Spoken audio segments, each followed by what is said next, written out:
ओ God, यहाँ तो पूरा श्रिंक भरा पड़ा है गंदे बर्तनों से। सब बर्तन जूठे पड़े हैं। अब मैं खाना कैसे बनाऊं? ये मेरी देवरानी दिव्या भी ना एक नंबर की आलसी है। सुबह जब शीला बर्तन धोकर जाती है तब तो सबके लिए नाश्ता बना लेती है, लेकिन जब शाम को यहाँ बर्तनों का पहाड़ इकट्ठा होता है तो वो महारानी अपने कमरे में चूहे की तरह डूबकर बैठ जाती है। अभी बताती हूँ मैं इसे। दिव्या, अरे ओ दिव्या, कहाँ है? क्या हुआ जेठानी जी? मुझे बिग बॉस देखना है। अरे मुझे यहाँ सबके लिए रात का खाना बनाना है, लेकिन यहाँ तो बर्तनों का ढेर लगा हुआ है और तू महारानी है कि जिसे अपना बिग बॉस देखना है। चल पहले जल्दी से सारे बर्तन धो। हैं? क्या मैं बर्तन धो? ना बाबा ना, मैंने आज ही मैनिक्योर करवाया है, फिर उसके पैसे वेस्ट चले जाएंगे। ये तो तेरा हर हफ्ते का बहाना है। जब जानती है कि घर के कामकाज में खराब होना है तो क्यों बेकार पैसे फूक कर आती है। चल अब बर्तन धो, मुझे खाना बनाने में देर हो रही है। एक बार कह दिया ना नहीं धोऊंगी, आप धो लो, मैं खाना बना लेती हूँ। इसी तरह दोनों एक दूसरे पर बर्तन धोने का काम टाले जा रही थी। उधर बाहर डाइनिंग टेबल पर बैठे घर वाले खाने का वेट कर रहे थे। हे राम, खाना कहाँ रह गया? मेरे पेट में तो चूहे कूद रहे हैं, लेकिन ये रसोई से आवाज कैसी आ रही है? माँ लगता है दोनों फिर से शुरू हो गई। धत तेरी की, फिर तो मिल गया हमें आज भी खाना। अनुज बेटा ऐसा कर, तू बाहर से ही खाना मंगवा ले। एक दिन इन दोनों बिल्लियों की लड़ाई में भूख के मारे ही मैं परलोक न सिधार जाऊं। हाँ भी ऑर्डर कर देता हूँ माँ, वैसे भी हमारे पास और चारा भी क्या है। उधर दोनों अभी भी बहस ही किए जा रही थी। ठीक है, फिर नहीं धोने ना तुझे बर्तन, तो मैं अभी कोई खाना वाना नहीं बनाने वाली। रहो सब भूखे आज। अरे भूखे क्यों रहेंगे? कल रोहन जी ने खाना ऑर्डर किया था, आज अनुज भैया को बोलो, वो ऑर्डर कर देंगे। दोनों ये बोलने बाहर आती ही है कि तभी अनुज कहता है, कर दिया ऑर्डर। हम जानते हैं तुमसे खाना नहीं बनेगा। तुम दोनों से मिलकर खाना और बर्तन धोने तक का काम भी नहीं होता क्या?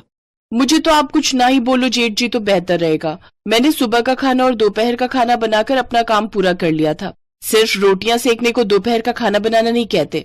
हाँ, अब जो भी हो, काम तो हुआ था ना।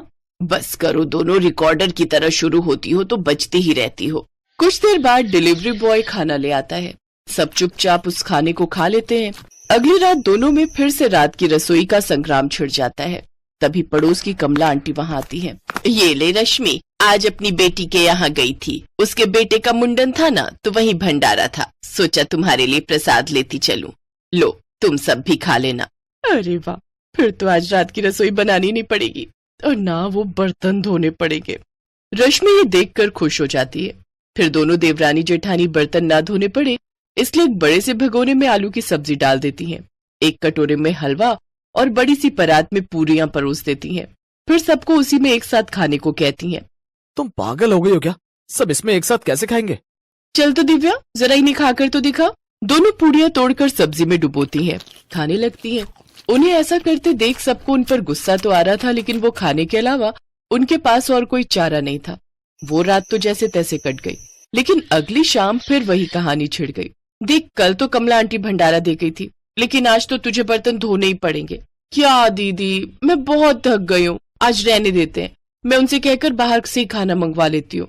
ये सुनकर रोहन गुस्से में आ जाता है। चुप रहो, अपना मुंह बंद रखना। आज हम दोनों में से कोई भी बाहर का खाना ऑर्डर नहीं करेगा। जाओ दोनों रसोई में और खाना बना कर लाओ। दोनों डर के मारे किचन में चली जाती है। क्या करे दीदी, अब तो रात की रसोई करनी पड़ेगी। अच्छा एक काम करते हैं, आप ये बर्तन धो लो तो मैं सबके लिए पुलाव बना दूंगी।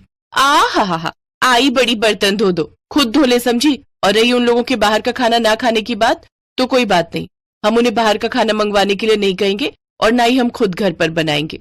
मैं कुछ समझी नहीं, अभी बताती हूँ।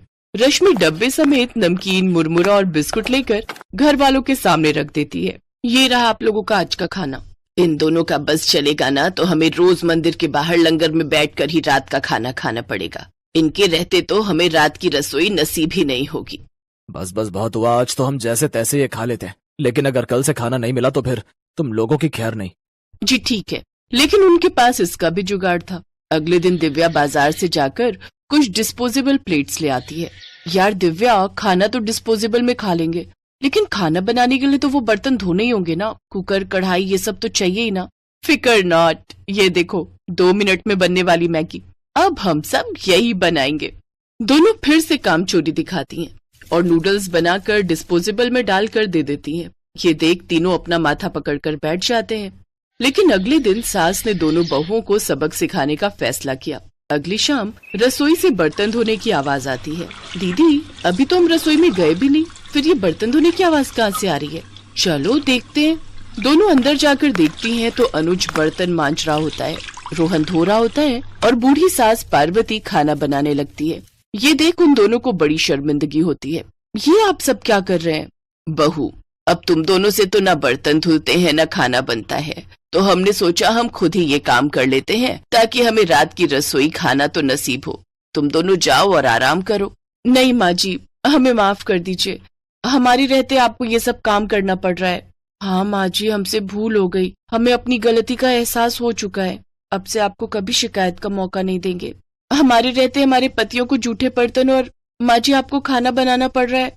नहीं नहीं नहीं, आप सब बाहर जाइए, हम 1 घंटे में खाना बनाकर लाते हैं।